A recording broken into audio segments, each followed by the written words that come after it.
Hello everyone.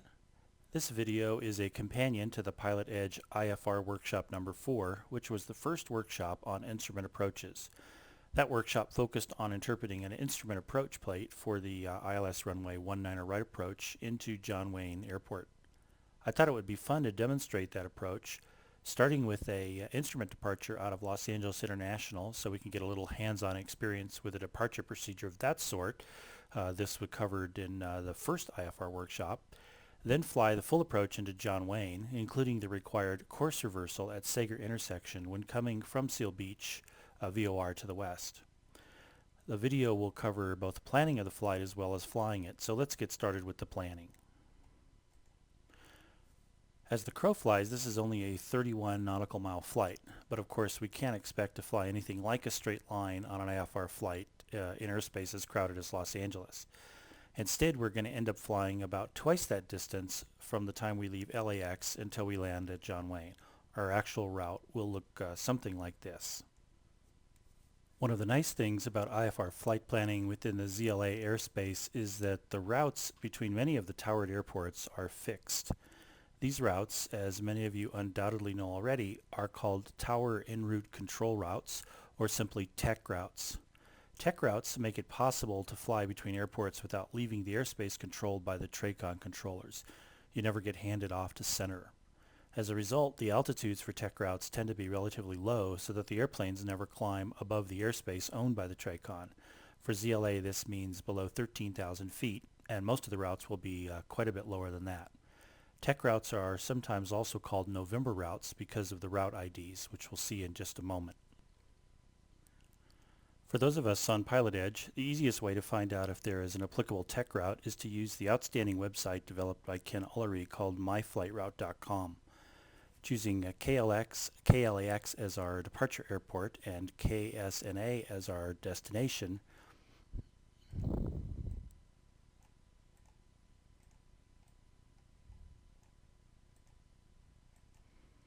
we can immediately see there are 4 possible TEC routes for us to choose from. So a major factor that determines which of these 4 is applicable to us is the type of aircraft that we'll be flying. In our case, we're going to be flying Cessna Citation 510, which is known as the Citation Mustang. The Mustang is a single pilot qualified very light jet with a Garmin G1000 glass cockpit, which will let us very clearly see the entire route that we're going to be flying on the FMS. And I'll be making heavy use of the FMS, or the flight management system, during this flight so we can concentrate on the procedures and the radio concentration rather than on strictly flying the aircraft. The Citation Mustang is definitely a jet, so that filters out 2 of the 4 possible November routes, and those are both for non-jet aircraft. And of the 2 remaining ones now, looking at the notes will tell us the difference between them. The LAX November 4 is used when Los Angeles is operating west, or operating normal operations, that's called, which means that we're landing and departing to the west using runways 24 and 25. And then LAX November 19 is when LAX is less commonly operating to the east, landing from over the ocean onto runways 6 and runway 7, and also departing to the east.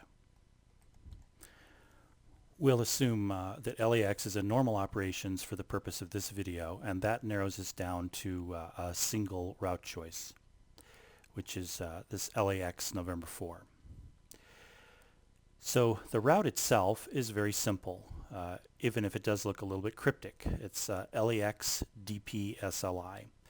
And so we interpret this as that we're supposed to fly whatever version of the LAX departure procedure is current. And this is a little confusing when I say it verbally because as you're looking at it on the screen, I'm not saying LAX the airport, I'm saying LAXX, but I don't really know how to say that verbally. So this is the LAX departure procedure. It happens that LAX 6 is the current procedure at the time this video is made. And then we're going to fly from at the end of that departure procedure to the Seal Beach VOR. It's really just as simple as that. And dumping us off at the Seal Beach VOR is actually incredibly useful. If you remember from the workshop, that's the navigational aid that begins the feeder route onto the ILS 19er right approach at John Wayne. So the departure procedure plate itself for LAX 6 looks like this. After takeoff, we'll fly a heading of 250 degrees, which is effectively the runway heading, until we're just a little bit offshore, as indicated by reaching the Santa Monica VOR 160 radial. We have to remain at or below 3,000 feet until we cross that radial. At that point, we either keep going on the same heading if we've departed the runway 24 complex on the north side of the airport, or we make a slight left turn to 220 degrees if we've departed from the runway 25 complex on the south. We're free to climb to our assigned altitude once we've crossed the Santa Monica radial 160, and the narrative on page 2 of the departure procedure tells us to expect radar vectors to our assigned fix, and that's given right here. Let's say we're going to be departing runway 25, so this tells us to climb heading 250 to cross Santa Monica radial 160 at or below 3,000, and then via heading 220 for radar vectors to our assigned fix or transition, and thence expect further clearance to the flight level 3 minutes after departure. We will never actually get to the thence portion of this in a way, because we're not climbing to a flight level. We're only going to be climbing to 5,000 feet. And we know that we're climbing to 5,000 feet because if we go back to the tech route again, that tells us that the altitude that we're supposed to file is 5,000 feet. Ken has very nicely separated that out and made it very explicit on his website here. The code on the actual tech route, this J50, which indicates this is for a jet aircraft, and the altitude is 5,000 feet. So that's the details that we need to know to fly this particular route. Now, in fact, we're going to be parked, the airplane is going to be parked on the south ramp at LAX, and that means it is most likely that we can expect to take off from runway 25 left or possibly 25 right. And given that last bit of planning info, then we can describe our departure procedure pretty simply and completely now. We're going to take off. We're going to fly straight out until we are just a little ways offshore, which is really what the radial 160 marks, is it marks just a mile or so off the coastline. Then we're going to turn left 30 degrees to a heading of 220 and maintain that heading until departure control turns us towards the Seal Beach VOR. Now, note that the dotted line that's depicted on the departure plate here is not part of the normal departure procedure.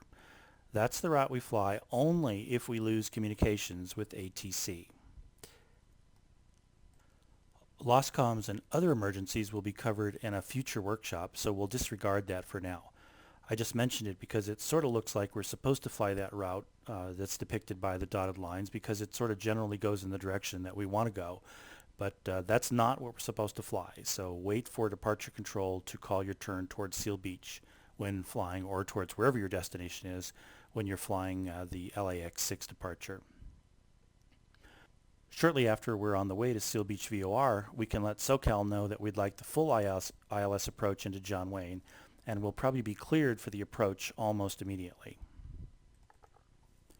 At this point, we can put away the departure plate and take out the approach plate. As we said earlier, Seal Beach represents the start of one of the 5 segments of an instrument approach, the feeder route. Not all approaches have feeder routes, but in this particular case, we do have one. And as we discussed in the workshop in some detail, only one of the lines leaving Seal Beach VOR is flyable. This is the one that departs from the Seal Beach VOR on heading of 049 degrees with a minimum en route altitude of 4,000 feet. And the presence of an altitude and the presence of the slightly bolder line of this leg is what clues us in that it's flyable. Note that these other radials that are emanating from the Seal Beach VOR they do not have an altitude or a distance associated with them. They are not bold, and these are not flyable routes. Their existence is simply as references for crossing radials on the localizer into John Wayne, and they happen to mark the Snake, Lemon, and Dyers intersections, and they're there for airplanes who don't have GPS and perhaps don't have DME, and therefore need a reference to be able to verify when they're at each of those 3 points. Similarly, radial 049 that we're going to fly crosses at Sager intersection, and is another way of identifying that intersection. Once we have crossed the Seal Beach VOR, we are free to descend to 4,000 feet, assuming we have actually been cleared, been given the approach clearance. We can descend from our cruising altitude that we will have reached before we get to Seal Beach of 5,000 feet. We're free to descend to 4,000 feet to fly this little segment from Seal Beach to the Sager intersection. While we're en route to Seal Beach, it's a good time to listen to the ATIS for John Wayne Airport. We might have time to sneak in another listen later on, but listening now won't hurt. And since this is our last kind of low work period while we're still waiting to reach the Seal Beach VOR, it's a good time to brief the approach. We'll do that now in the tutorial in great detail, but you'll hear a much abbreviated version of this briefing again when we do the actual flight. And you should always brief, even if it's just to yourself. You should have the approach plate out and brief it to yourself before you get into the busy time of flying the approach itself. You need to have the details crisp in your mind about what frequencies, what headings, what altitudes. Make sure that we are actually flying the correct approach and that we have the necessary frequencies for the radio communications as well as navigation ready. So looking ahead, we can see that the initial approach fix, which is indicated by that symbology right there, is Sager intersection.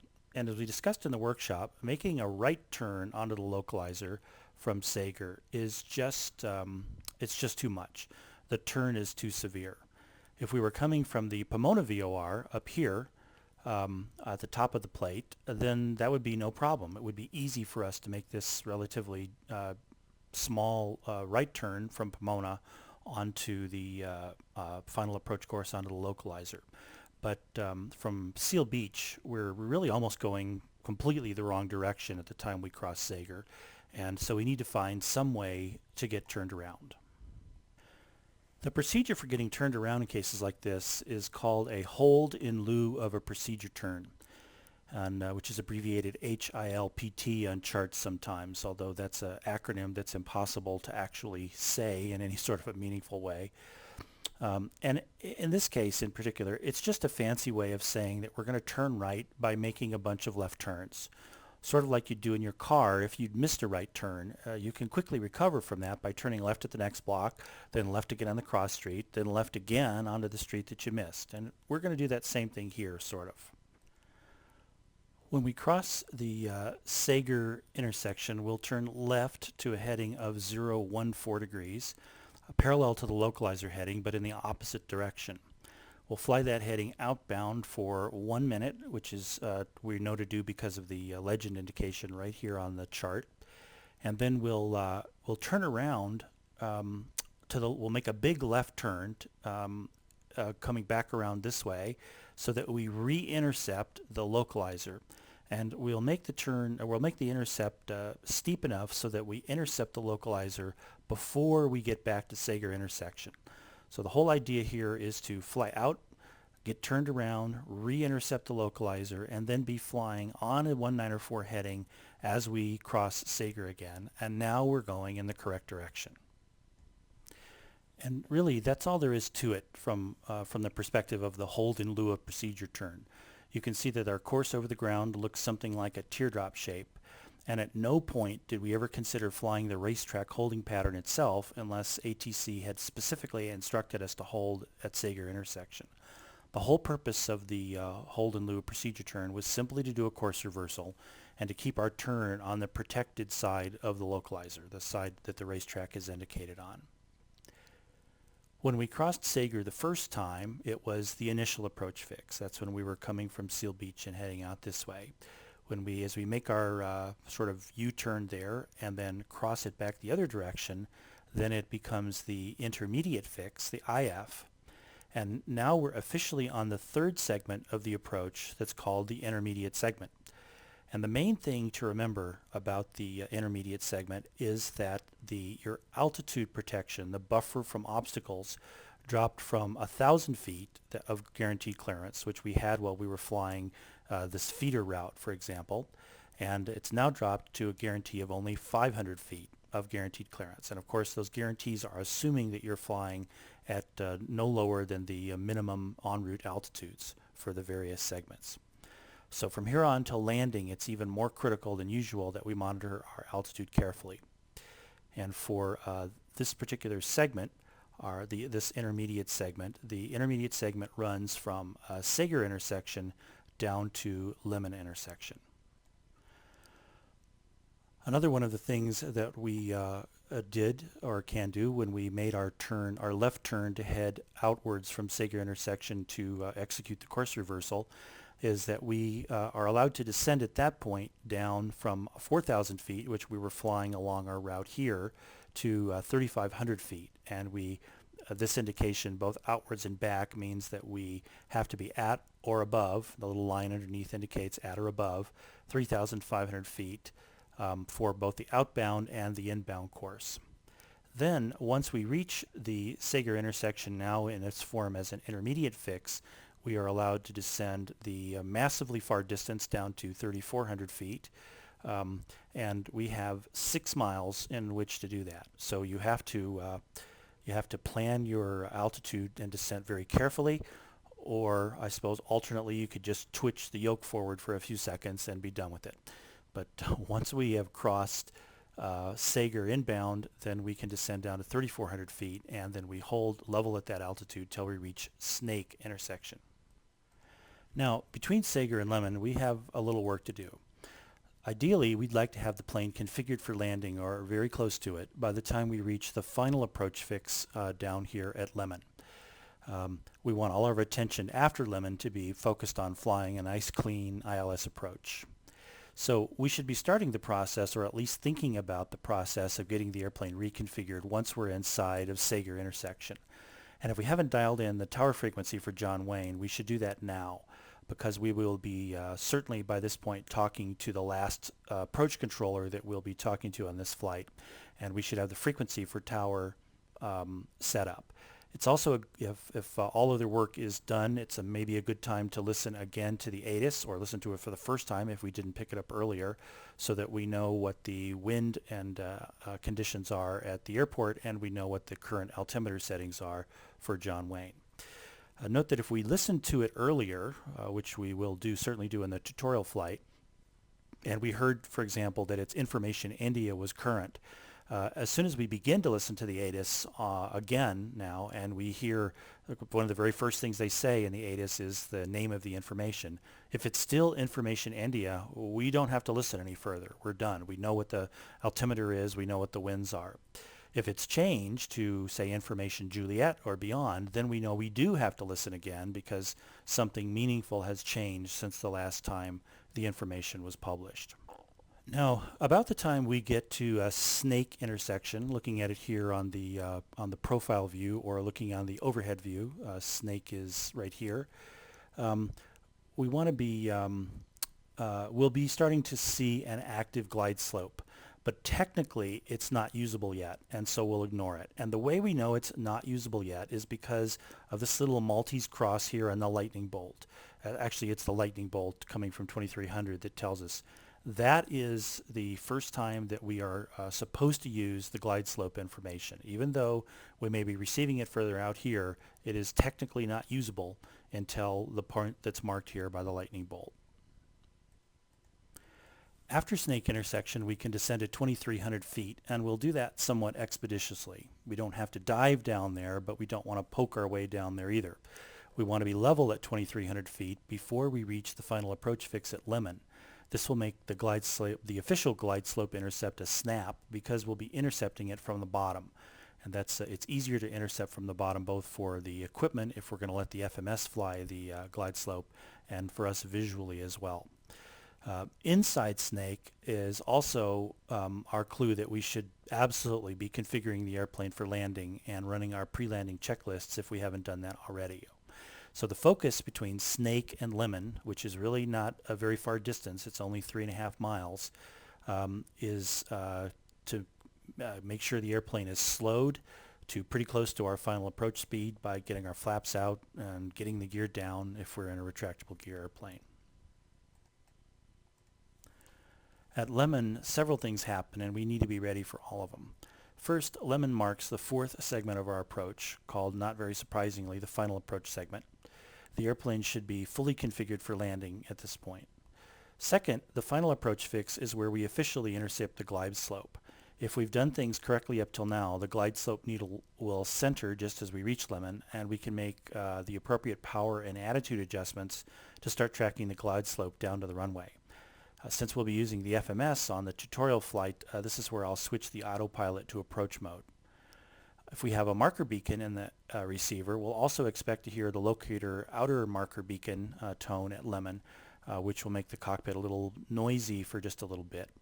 And finally, SoCal Approach will also hand us over to tower at or just before Lemon. Now, it's possible that tower would have given us an earlier instruction to contact the tower once we reach Lemon. This is actually pretty common when we're being vectored to final and have been cleared under the approach and it's busy. They will make it our responsibility to just go ahead and contact tower once we reach the Lemon intersection. But the net effect in terms of our workload is about the same. We're either going to be handed explicitly off to the tower at or just before the Lemon intersection, or we're going to have been told that we have to contact the tower once we reach the Lemon intersection. So Lemon is a pretty busy place and we have to be ready for it. When we make the call to the tower after reaching Lemon, it's really a very simple call that's needed. Something like John Wayne Tower, citation 757 Charlie Mike at Lemon with India. The tower knows you're on the ILS approach, so you don't have to include that in your contact message, and pretty much anything else that you say to them is just extra language that wastes time that you don't need to say. By telling them who you are and where you are and that you have the current information is all the tower needs. At minimum, when the tower controller replies, he'll give you the current altimeter setting, and it's very likely that they'll clear you to land on runway 19 right as well. But landing clearance is not automatic at this point in the approach. There may be traffic in front of you that that ATC is still watching. So if you don't hear cleared to land, then just keep listening for it. Meanwhile, we're flying nicely down the glide slope and localizer, slowing to our VREF speed for landing, and watching our altitude very carefully. An important altitude is coming up pretty soon, called our decision height. The definition of this wasn't covered in IFR Workshop 4 because we ran out of time, but it's certainly going to be covered in Workshop 5. The decision height is the point at which we have to decide if we can continue the approach onto a landing. With a standard ILS approach, that height is about 200 AGL, which is shown here, or 255 feet for John Wayne, 255 feet MSL, which will round up to 260 feet because we can actually see that on our altimeter. So when the altimeter reads 260 feet, we must be able to see the runway environment or immediately execute a missed approach. The missed approach procedure for ILS runway 19 right is depicted actually up here. These two little boxes tell us, reading from left to right, the sequence of things that we have to do. And they want us to fly straight ahead, climbing to 3,000 feet, track the localizer for John Wayne Airport south course, outbound, and then head to Minnow intersection. And then this box up here is another elaboration from the overhead perspective of that missed approach procedure, is that we're tracking the south course, back course of the localizer outbound to Minnow intersection, and then we would make a holding pattern entry and hold making right turns on that fix until we were instructed by ATC about what to do next. So we if we do have to go missed, we will fly the airplane first, which means we'll apply climb power and we'll begin to climb, and we'll get our flaps and get the airplane generally cleaned up. And then we'll call the tower and let them know we're going to be executing the missed approach procedure. Never let communications supersede making sure that the airplane is safe. As soon as we execute the missed and let the tower know we're doing that, they'll hand us back over to the SoCal controller. And we really won't say anything more about this, about missed approaches in this tutorial, because it's going to be covered in a PE workshop in the near future. So assuming we are able to see the runway at the decision height, we simply continue our approach and make a normal landing. And that's pretty much it. So the purpose of the instrument approach was to get us to a place from which we could execute a normal visual landing. That's what happened once we reached the decision height, and probably even before then if we weren't actually down to minimums on the with the weather. It got us into a place where the runway was straight in front of us, and we were really just seconds away from being able to execute a landing. The instrument approach did its job, and that's pretty much it. So let's go and fly it. Hello again, and welcome to the flight portion of the tutorial. We're sitting on the ramp on the southeast corner of Los Angeles International Airport, conveniently near the departure end of runway 25. So we won't have a very long taxi. That's actually not going to matter to you anyway, because I'm going to skip the taxi when I edit the video, just as I'll occasionally skip any boring straight and level segments of the flight when there's really nothing going on. Because there's no practical way to include all of the monitors I have that make up my simulator during a recording like this, at least not if I want you to be able to see any detail at all, I've struck sort of a compromise. I'll be doing a full screen recording of the G1000 panel in this Citation Mustang, and then we'll overlay a small window of my forward monitor while we're on the ground taxiing for takeoff, and then again when we're on short final and for landing. This is, after all, an IFR flight, and the weather is definitely pretty low marginal VFR, so I actually wouldn't even be trying this flight today if I couldn't go IFR. From an IFR perspective, though, the weather's no problem. They're reporting about 2,000 foot overcast John Wayne with good visibility, and that's way above the minimums for the ILS runway 19 approach. So I've already filed my flight plan. Let's give clearance delivery a call and get going. Los Angeles clearance, citation 757 Charlie Mike. Citation 757 Charlie Mike, Los Angeles clearance. Clearance 7 Charlie Mike, request on file IFR to John Wayne.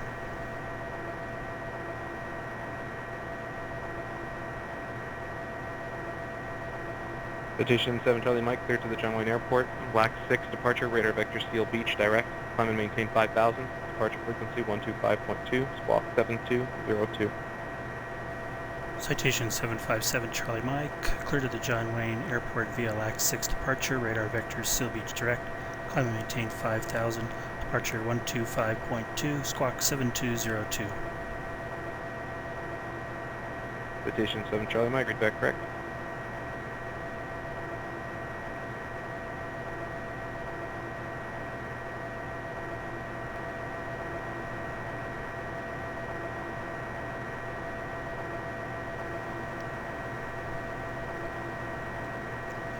Los Angeles ground, citation 757 Charlie Mike, south ramp with the numbers, ready for taxi IFR. Citation 757 Charlie Mike, Los Angeles ground, confirm you have the weather? Affirmative, we have the weather. Citation 7 Charlie Mike, runway 25 left, taxi via Alpha 1, Alpha Foxtrot. Taxi to 25 left via Alpha 1, Alpha Foxtrot, 7 Charlie Mike.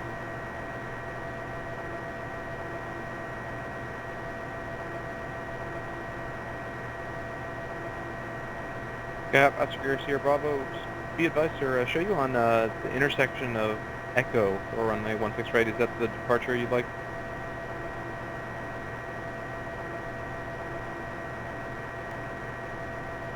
Okay, pre-takeoff checklist. Landing light is on. Strobes are on. Nav lights are on. Beacon is on. Flaps are set for the takeoff position. Our V-speeds are set. Our frequencies are set. The Santa Monica VOR 160 radial is dialed in. Skyhawk Oscar Sierra Bravo, roger. Right close traffic approved, report midfield, downwind, runway 16 right at Echo, cleared for takeoff, wind 2305. We're flying the LAXX 6 departure, so we'll departing straight out until we cross the runway heading 250 until we cross the Santa Monica 160 radial, at which point we'll make a left turn to 220 degrees and await radar vectors to the Seal Beach VOR. We'll be climbing to 5,000 feet. 5,000 is set in the FMS. And we are pretty much ready to go.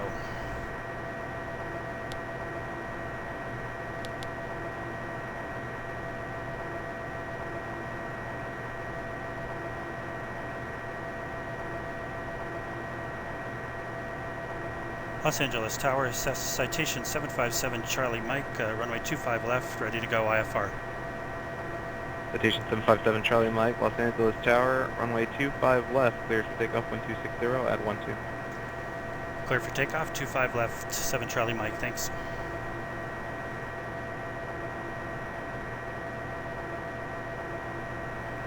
Approach corridor is clear.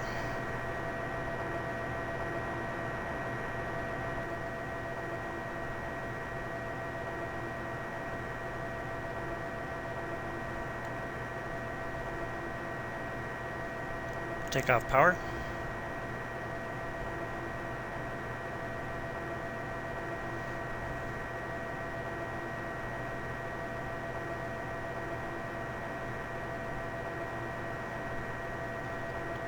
Airspeed's alive, 80 knots. Rotate.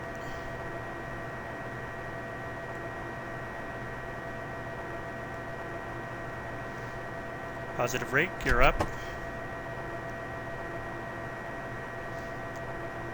120 knots, flaps up. Skyhawk Oscar Sierra Bravo, runway 16 right, cleared for the option.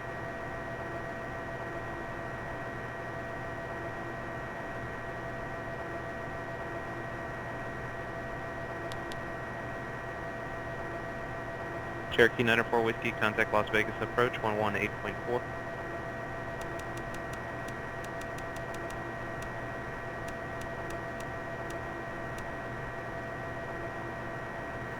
Climb power.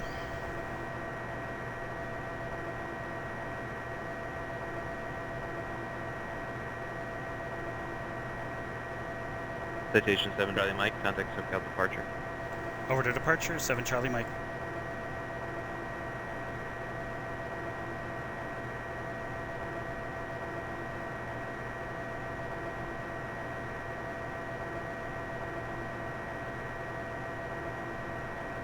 Cherokee 7894 Whiskey, Las Vegas approach Henderson, altimeter 2987, remain outside of Los Angeles, Class Bravo at all times.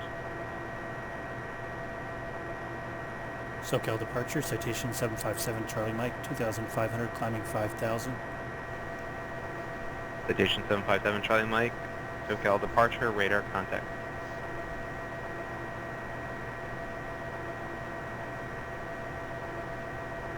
Citation 7 Charlie Mike, turn left heading 150, vector Seal Beach. Left 150, vector Seal Beach, 7 Charlie Mike.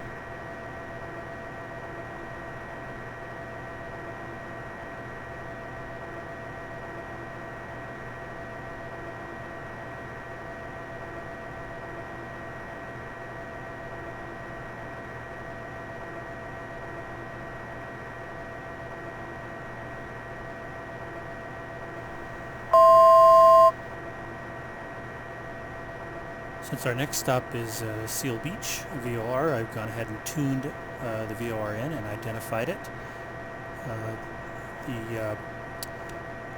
Now what I'm going to do is dial in the direct heading into my flight management system and sort of keep that bearing updated, so that because the very next thing that's going to happen is that we're going to get a instruction from air traffic control to proceed direct to Seal Beach. And it will make my navigation life easier if I don't have to make a lot of changes to the OBS in order to go proceed direct to Seal Beach. So you'll see me sort of continuously update the bearing on the equivalent of the OBS within the Citation's flight management system. It's actually pretty easy to do because I just have to click the button to give myself a direct heading to the nav aid. So it's much simpler than in a traditional steam gauge situation.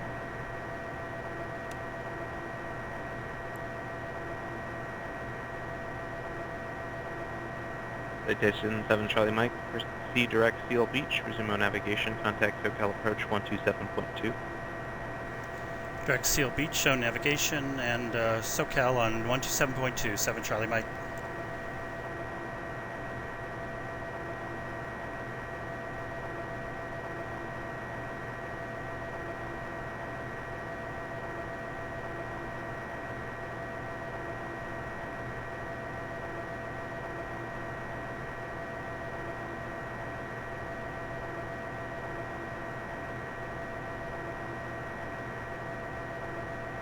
SoCal approach, citation 757 Charlie Mike, 5,000. Citation 757 Charlie Mike, SoCal approach, John Wayne altimeter 3006. Confirm you have the weather. Altimeter 3006, and I've not gotten the weather yet. If we can leave the frequency, I'll get it from the ATIS right now. Citation 7 Charlie Mike, roger, frequency change approved, report back. Frequency change approved, and I'll report back up. Go ahead, Oscar Sierra Bravo, runway 16 right, clear to the option.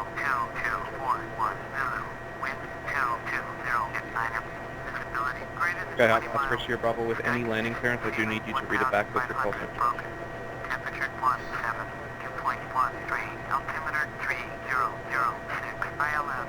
Go ahead, Oscar Sierra Bravo, I'm sorry, but you need to read back the landing clearance with the actual runway and your call sign, just to avoid any potential mistakes.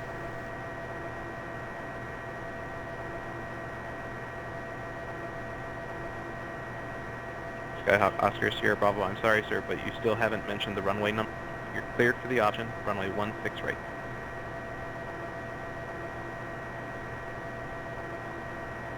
Thank you,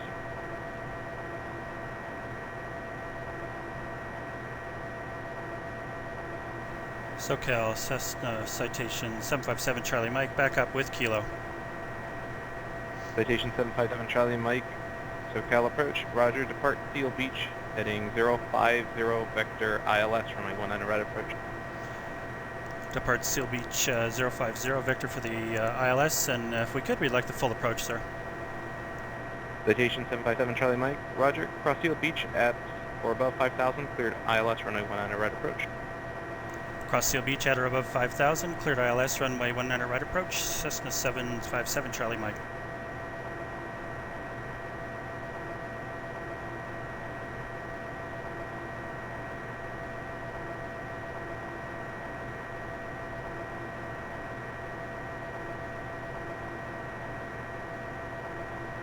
Okay, we have the ATIS.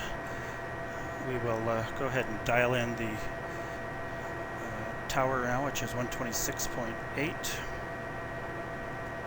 Have that on standby. Let's do our approach briefing. We're going to be departing Seal Beach on heading of 050, 049 degrees actually is what's called for. At that point, we'll descend to 4,000 feet. We'll make a parallel hold entry at Sager, making a left turn to 014 degrees, fly outbound for 1 minute, and make the course reversal and re-intercept the localizer at before Sager, and then track the localizer inbound, descending as we cross Sager and make the procedure turn from 4,000 to 3,500. Then after Sager inbound, we'll descend to 3,400. Then 2,300 after Snake, intercept the localizer at Lemon at 2,300 feet. Decision height is 255 feet, we'll call that 260. And the missed approach procedure will be to climb straight ahead to the on the south course of the localizer and at 3,000 feet out to Minnow intersection. We're 45 seconds from Seal Beach, where we'll be making our left turn and descending to 4,000.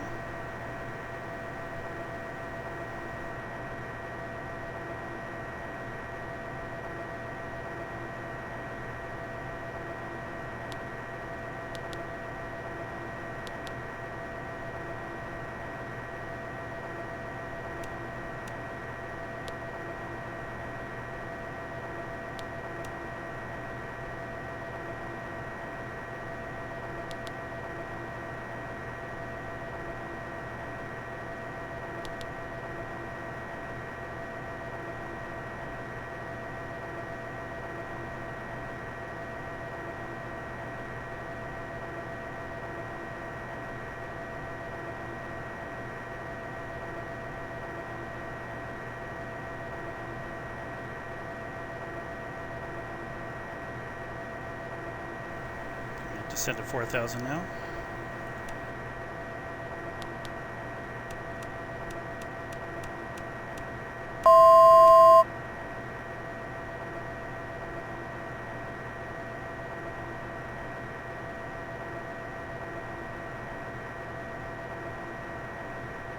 Cherokee 904 Whiskey, VFR traffic, 12 o'clock, 6 miles southbound. Altitude indicates 6,500, type unknown.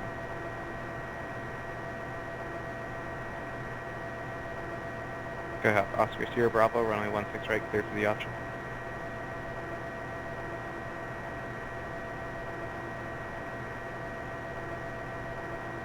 Citation 7 Charlie Mike, updated weather at John Wayne as of 0124 Zulu. Visibility, depression wind is now 240 at 6, visibility 10, light rain, scattered clouds 1,200, ceiling 1,900, broken, 2,400 overcast, altimeter tree 007. Copy the weather. Cessna Citation 7 Charlie Mike, thank you. Cherokee 904 Whiskey, that traffic now about 10 o'clock, moving 9 o'clock in half a mile. Cherokee 904 Whiskey, roger. Cherokee 904 Whiskey to Henderson Municipal Airport, 12 o'clock. Correction, the Henderson Executive Airport, 12 o'clock, 13 miles, advising you have the field in sight.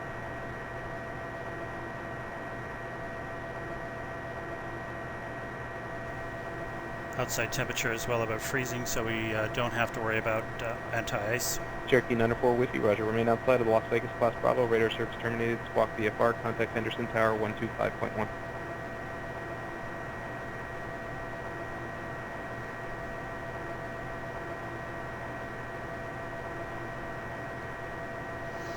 We're 2 minutes from Sager.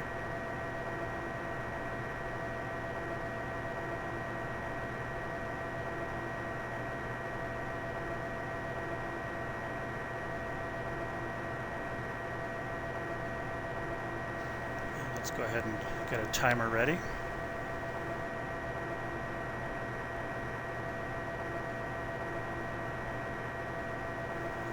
Pre-select our altitude for 3,500 feet, which we can descend to as we after we cross Sager.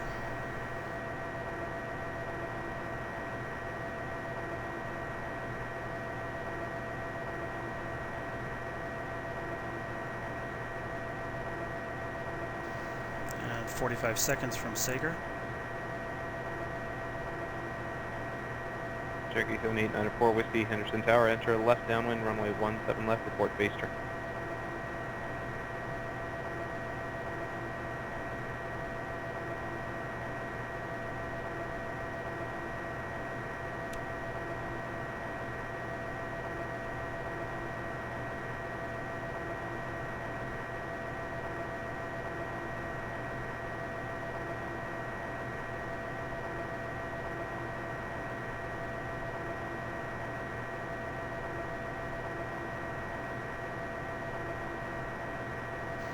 That was interesting. The autopilot tried to bypass the procedure turn. We were ready for that. Had the heading set for 014 degrees. Never completely trust the autopilot. Cherokee 904 Whiskey, enter left downwind, runway 17 left, and report your base turn. Start our descent to and start our timer.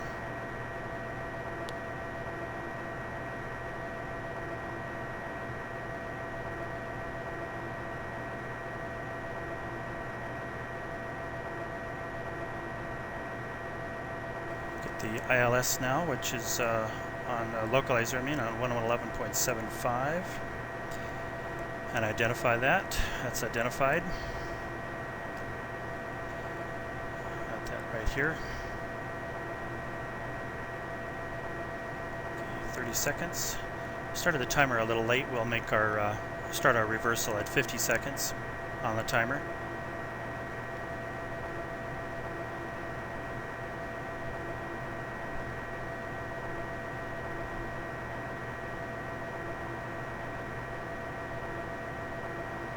Call it 55 seconds.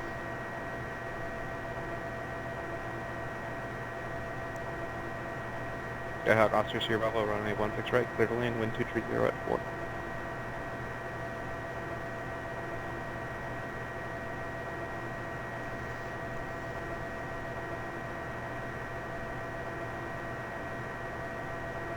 Citation 7 Charlie Mike, traffic 10 moving 11 o'clock, 4 miles southbound, altitude indicates 2,700, type unknown.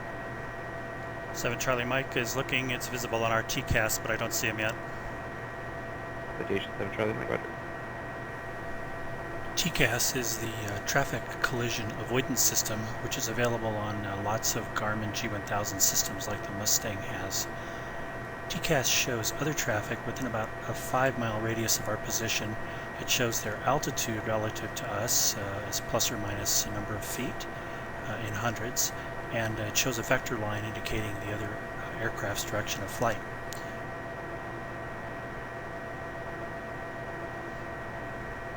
Citation 7 Charlie Mike, that traffic now about at your 10 o'clock position and 1.5 miles, still 2,700. 7 Charlie Mike still looking. So this target is indicating 900 feet below us. It's heading south, just as the controller told us a moment ago. I can't see him visually yet, and that's making me a little bit nervous.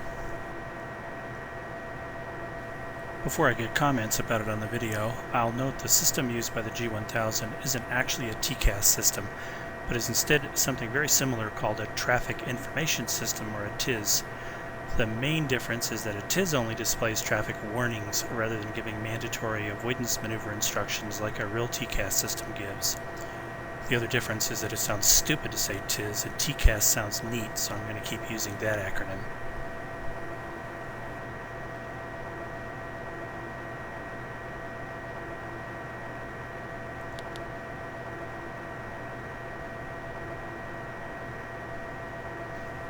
I still can't see this guy, and our paths are almost certainly going to cross. SoCal Citation 7 Charlie Mike, I still show this guy on my TCAS, but I do not have him visually. Citation 7 Charlie Mike, roger. Looks like they'll probably pass the final approach course at about 2,700, so I'll just keep you advised of that traffic. They're now at your 1 o'clock position and about still 1.5 miles. 7 Charlie Mike, roger.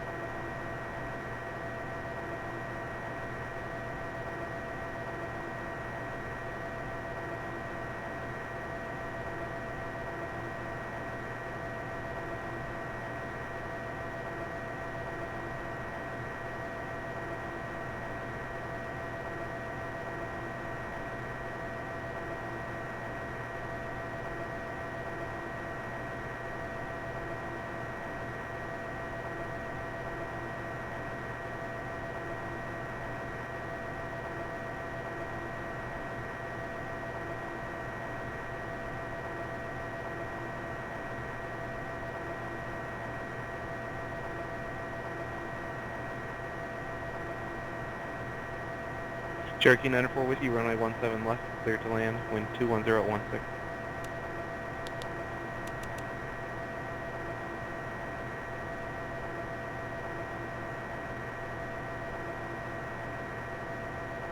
Skyhawk, Golf Oscar, Sierra Bravo, Van Nuys ground, Traffic. via Alpha to parking, and just for future reference, probably be better to stay on the tower frequency when you're waiting. Notice the verbal and visual alert from the TCAS system. That happens when we get within 500 feet of the same altitude. Skyhawk, Oscar, Sierra Bravo, sir, you can taxi to the ramp via Alpha. Remain this frequency.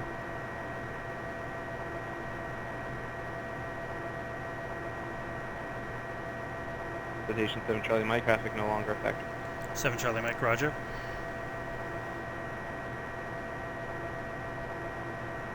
I never did see that traffic, and trying to find him has put me a little bit behind the airplane.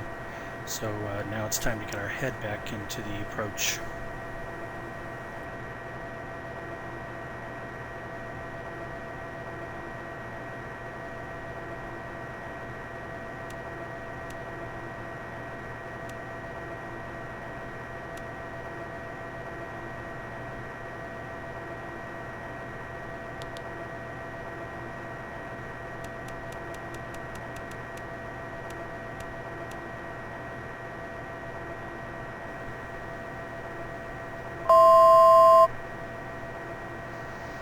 Setting down to 2300 now.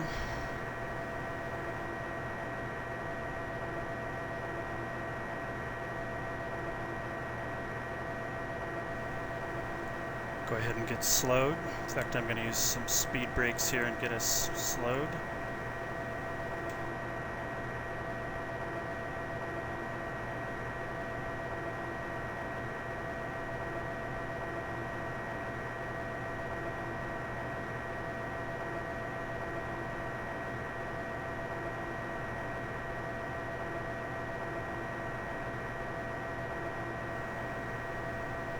Citation 7 Charlie Mike, contact John Wayne Tower, 126.8. Tower on 126.8. 7 Charlie Mike. Cherokee 904 Whiskey, right on Delta, cross runway 17 right, taxi via Alpha to the ramp and remain this frequency.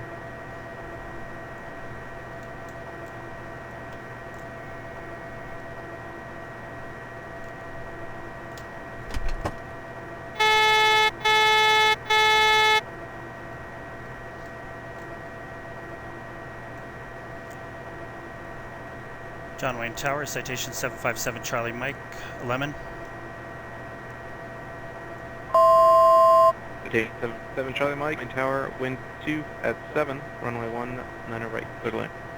Clear to land, 19 right, 7 Charlie Mike.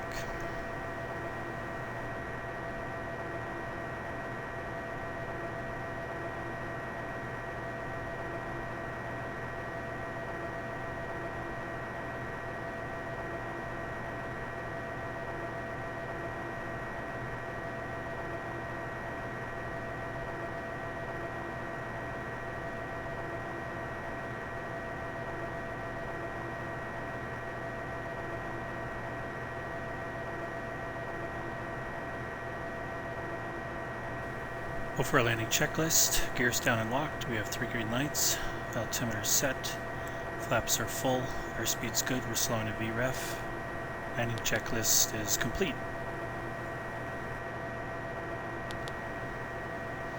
Okay, our decision height is 260 feet, we are on the localizer, we are on the glide slope.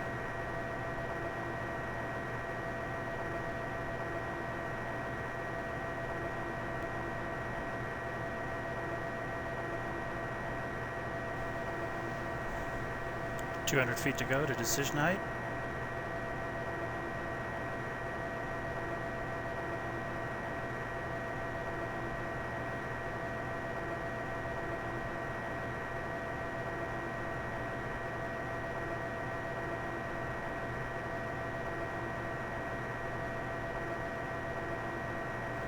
Minimums. Runway in sight, continue.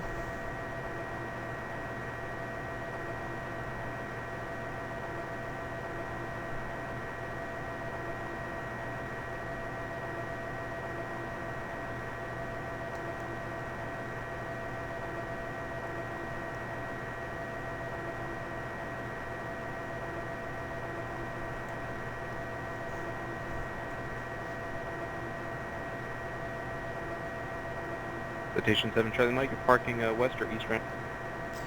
Parking at gate 7, so I guess that'll be the east ramp. Citation 7 Charlie Mike, left turn hotel, cross runway 19 left, turn Alpha to the ramp, monitor ground 120.8. Good day. Left at hotel, cross the left, monitor ground, 7 Charlie Mike, thanks for your help.